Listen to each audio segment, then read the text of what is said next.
बिस्मिल्लाहिर्रहमानिर्रहीम। अस्सलाम वालेकुम स्टूडेंट्स। आज हम साइबर क्राइम के बारे में लर्न करेंगे। आपको पता है कि इंटरनेट के बहुत से फ़ायदे भी हैं। तो जहाँ पे इंटरनेट एक अमेजिंग टूल है, हमें बहुत सी फैसिलिटीज़ देता है, इसी तरह इंटरनेट को यूज़ करते हुए बहुत से क्राइम्स भी होते हैं। जब एक चीज़ का फ़ायदा है तो उसी तरह उस चीज़ का नुकसान भी है। A crime in which computer network और devices are used is called a cyber crime. ऐसा क्राइम जिसमें नेटवर्क डिवाइसेज या कंप्यूटर नेटवर्क यूज़ हो रहे हों तो उसको हम कहते हैं साइबर क्राइम। जिसमें सबसे पहला क्राइम क्या है? Identity theft. आइडेंटिटी थेफ्ट में क्या होता है कि आपकी शनाख्त को ही चोरी कर लिया जाता है। शनाख्त को चोरी कैसे किया जा सकता है? यानी हैकर एक फेक ईमेल आईडी बनाते हैं जिसमें वो आपसे आपके अकाउंट की इन्फॉर्मेशन लेते हैं, आपका पासवर्ड मांगते हैं। आप क्या करते हो, आपको नहीं अगर नॉलेज तो आप अपना अकाउंट इन्फॉर्मेशन शेयर कर देते हैं और इस तरह वो आपका जो इन्फॉर्मेशन है जितनी भी वो आराम से हैक कर लेते हैं। ठीक है, तो इसलिए अपना अकाउंट की इन्फॉर्मेशन कभी भी शेयर नहीं करनी चाहिए। कम से कम पासवर्ड और अकाउंट इन्फॉर्मेशन किसी से भी शेयर नहीं करनी चाहिए। कोई भी ईमेल आए वो आपसे आपके अकाउंट की इन्फॉर्मेशन ले तो आप कभी भी उसके साथ शेयर नहीं करें।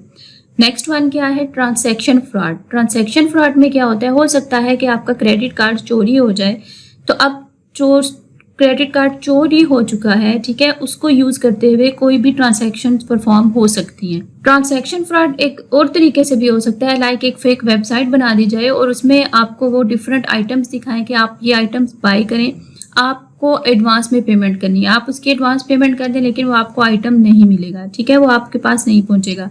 तो इस तरह से भी ट्रांसैक्शन फ्रॉड हो सकता है। थर्ड ट्रांसैक्शन फ्रॉड कैसे हो सकता है कि क्रेडिट कार्ड होल्डर ही ट्रांसैक्शन फ्रॉड कर लें। कैसे करते हैं कि वो कोई चीज़ बाय कर लें और उसके बाद फ़ौरन ये क्लेम करें कि हमारा जो क्रेडिट कार्ड है वो चोरी हो चुका है, हमें चार्ज बैक करें।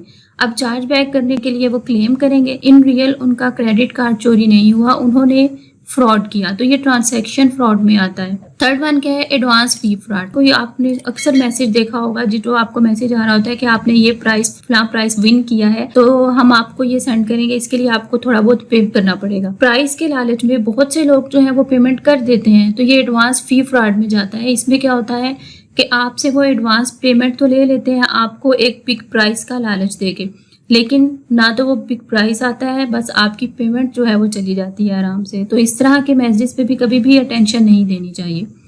नेक्स्ट वन क्या है? हैकिंग। अब हैकिंग के बारे में आपने पहले भी प्रीवियस लेक्चर्स में पढ़ा है। इलीगल वे से किसी के कंप्यूटर को एक्सेस करना हैकिंग में आता है। अब ये मोस्टली कब होता है? जब भी आप इंटरनेट से कोई फाइल डाउनलोड करते हैं, हो सकता है उसके साथ इसको भी अटैच किया गया हो, इस सॉफ्टवेयर को, वो सॉफ्टवेयर आपके कंप्यूटर में इंस्टॉल हो जाएगा, ठीक है, और आपके कंप्यूटर को कनेक्ट कर देगा किसी दूसरे कंप्यूटर से, और जो आप कंप्यूटर में काम कर रहे होंगे वो सारा वहाँ पे शेयर हो रहा होगा। इस सॉफ्टवेयर का पर्पस क्या है? इसका पर्पस ये है कि ये इंफॉर्मेशन को इकट्ठा करेगा, ठीक है, किसी भी ऑर्गेनाइजेशन की या आपके कंप्यूटर की, तो उसके बाद वो उस नॉलेज को शेयर कर देगा। तो ये होता है हैकिंग, कि आपके कंप्यूटर को हैक कर लिया गया और आपकी इन्फॉर्मेशन जो है वो दूसरी जगह पे शेयर की जा रही है। अब वो सॉफ्टवेयर जो इंफॉर्मेशन को गैदर करने के लिए बनाया गया, जो चोरी आपके कंप्यूटर में इंस्टॉल हो चुका है और इंफॉर्मेशन को शेयर कर रहा है, उसे कहते हैं स्पाईवेयर, ठीक है। This type of software is called spyware. Next है पायरेसी। पायरेसी का तो हमने टॉपिक बहुत डिटेल में कवर किया है, ठीक है। तो पायरेसी क्या है कि इलीगल वे से कॉपीज बनाना, किसी भी लीगल सॉफ्टवेयर की इलीगल वे से कॉपीज बनाने को पायरेसी कहा जाता है। इसका डिटेल लेक्चर अवेलेबल है प्लेलिस्ट में, तो वो आप ज़रूर देखिएगा, आपको क्लियर हो जाएगा। अब इन सब साइबर क्राइम से बचने के लिए एक एजेंसी है, ठीक है, national response centre of cyber crime NR3C ने एक एजेंसी बनाई है जो FIA फेडरल इन्वेस्टिगेशन एजेंसी के अंडर काम करती है।